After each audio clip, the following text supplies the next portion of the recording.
By the year 2149, water was no longer a resource. It was a currency. Entire nations had collapsed over it. Wars weren't fought for land or power anymore. They were fought for rivers, for underground aquifers, for a single drop of clean, drinkable liquid. Oceans still existed, vast and endless, but desalination had become too costly, too energy-consuming for a fractured world barely holding itself together. The skies were dry, the soil was cracked, and humanity had forgotten what rain felt like. Except for one place. And one person. Kale had never seen the ocean, but he protected something far more valuable, a hidden reservoir buried beneath layers of stone, sealed off from the rest of the world. It was known only as Vault 7. No maps marked its location. No satellites could detect it. And Kale was its last guardian. He had been raised for this purpose, trained since childhood within the vault's cold metallic corridors. His father had been the protector before him, and his father before that. It was a legacy, passed down like a sacred duty. Water is life, his father used to say, and life must be protected from those who would destroy it. At the time, Kale hadn't fully understood, but he did now. Every day, he monitored the reservoir's levels, checked the filtration systems, and ensured that not a single drop was wasted. The water beneath Vault 7 was ancient, pure, untouched by the pollution that had poisoned the rest of the planet. It was humanity's last hope, and its greatest temptation. The first sign of trouble came as a tremor. Kale was in the central control room when the ground beneath him shook, a low, rumbling vibration that echoed through the metal walls. Dust fell from the ceiling. He froze. Vault 7 was built to withstand earthquakes. This wasn't natural. It was deliberate. His heart began to race as he rushed to the surveillance systems. Screens flickered to life, displaying the barren desert above. At first, there was nothing. Then he saw them. A convoy. Massive armored vehicles crawling across the sand, kicking up clouds of dust behind them. Their surfaces were painted with the emblem Kale had only ever seen in old records, a fractured circle surrounding a single drop. The Syndicate. Water Raiders. His chest tightened. They had found the vault. How? He whispered. Vault 7's location had been one of the world's best-kept secrets. Even Kale himself had never left its vicinity. The coordinates existed nowhere, at least they weren't supposed to. Unless, a thought struck him like a blade. Someone had told them. Kale activated the vault's defensive systems immediately. Massive steel barriers slid into place above the hidden entrance, sealing it shut. Automated turrets emerged from the desert surface, their barrels scanning for targets. But Kale knew the truth. If the Syndicate had come in force, they wouldn't be easily stopped. He opened a secure channel, one that hadn't been used in years. Vault 7 to Central Authority, he said, his voice steady despite the fear creeping in. We have a breach threat. Syndicate forces confirmed. Requesting immediate support. Static answered him. Then silence. Kale's stomach dropped. The Central Authority was gone. Or, at least it might as well have been. The world outside had fractured long ago. Governments had fallen. Alliances had crumbled. There was no one coming to help. He was alone. The first attack came at dusk. Explosions tore through the desert as the Syndicate launched their assault.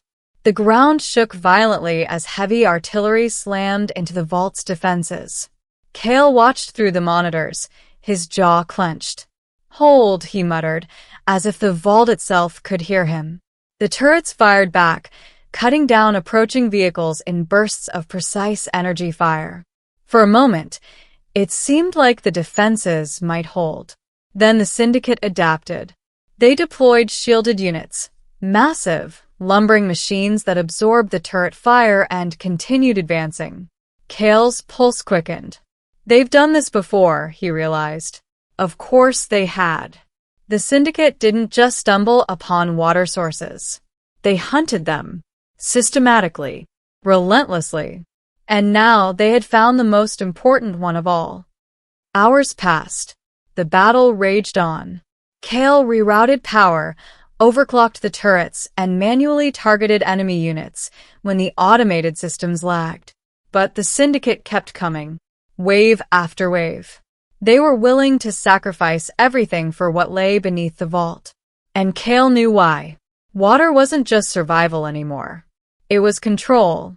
Whoever controlled water, controlled the world. By midnight, the outer defenses began to fail. Warning alarms blared through the facility as breaches were detected in the upper levels. "They're inside," Kale whispered. His training kicked in. If the vault was compromised, there was only one option left. Protocol 0. He had hoped he would never have to use it. But hope was a luxury the world could no longer afford. Kale made his way down to the lowest level of the vault, the reservoir chamber. It was enormous. A vast underground lake, its surface still and glass-like, reflecting the dim lights above. It was almost beautiful in a haunting, sacred way. "This is what they want," Kale said softly. Footsteps echoed behind him. He turned sharply. A figure emerged from the shadows. A woman, clad in syndicate armor, her face partially obscured by a cracked visor.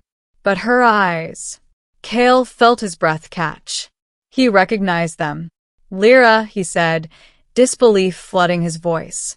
She removed her helmet. "It's been a long time, Kale." His mind struggled to process it.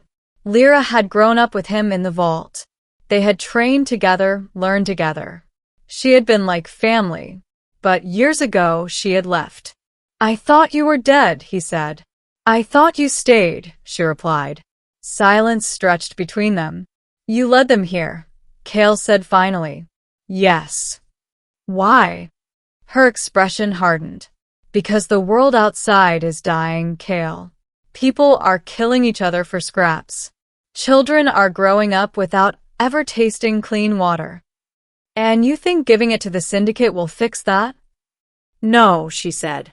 "But controlling it might." Kale shook his head. "That's not control. That's domination. It's survival." "At what cost?" She didn't answer, because they both knew the truth. The cost was everything. "You don't have to do this," Kale said. "And neither do you," Lyra replied. He took a step back. "I can't let you take this water. And I can't let you destroy it." Kale froze. Her words hit him like a shock. "You know about Protocol 0, he said. "I know everything," she replied quietly. Of course she did. She had been trained here, too. "You'd really destroy the last clean water on Earth?" she asked. "If it keeps it out of the wrong hands, yes." Her eyes softened, just for a moment. "That's why I came myself," she said. "Because I knew you'd make this choice. And yet you're still here. Because I'm hoping you'll choose differently." Kale looked at the reservoir, at the still, silent water, at the last hope humanity had left. And then he made his decision. The alarm began to sound, a deep, resonant tone that echoed through the chamber. Lyra's eyes widened. "Kale." "It's already done," he said. Protocol 0 had been activated. The vault would collapse in on itself, sealing the reservoir forever beneath layers of rock and debris. The water wouldn't be destroyed, but it would be lost, hidden, untouchable. "You're condemning the world," Lyra said. "No," Kale replied. "I'm protecting it." The ground began to shake. Debris fell from the ceiling. "This isn't over," she said, stepping back. "No," he agreed. "It isn't." She hesitated for a moment. Then she turned and ran. Kale stayed. As the vault began to collapse around him, he walked to the edge of the reservoir.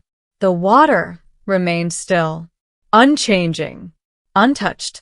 "Maybe one day," he said softly, "someone worthy will find you." The ceiling cracked. Light from above filtered through as the structure gave way. Kale closed his eyes and let the world fall. Ending. Years later, the desert shifted. Storms reshaped the land, burying the remains of Vault 7 deeper beneath the earth. The syndicate searched. So did others. But none could find it. The legend of the last water protector spread across the broken world, a story of sacrifice, of duty, of a man who chose to hide salvation rather than let it be corrupted. Some called him a hero. Others called him a fool. But the truth remained buried with him. And somewhere, deep beneath the ruined earth, the water still waited. Silent, pure, and patient. Because one day, humanity might learn what Kale already knew. That some things aren't meant to be owned, only protected.